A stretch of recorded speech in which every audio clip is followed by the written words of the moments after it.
In this video, I'm going to show you how to change Apple's face using my iPhone. So I'm not using my Apple's, I'm using my iPhone.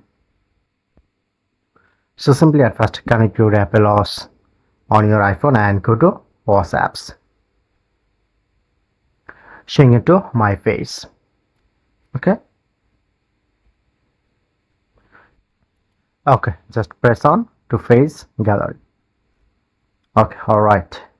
Showing it to more feature, you just select any on. See all was face. Okay, showing it to more option. So you just select any on, like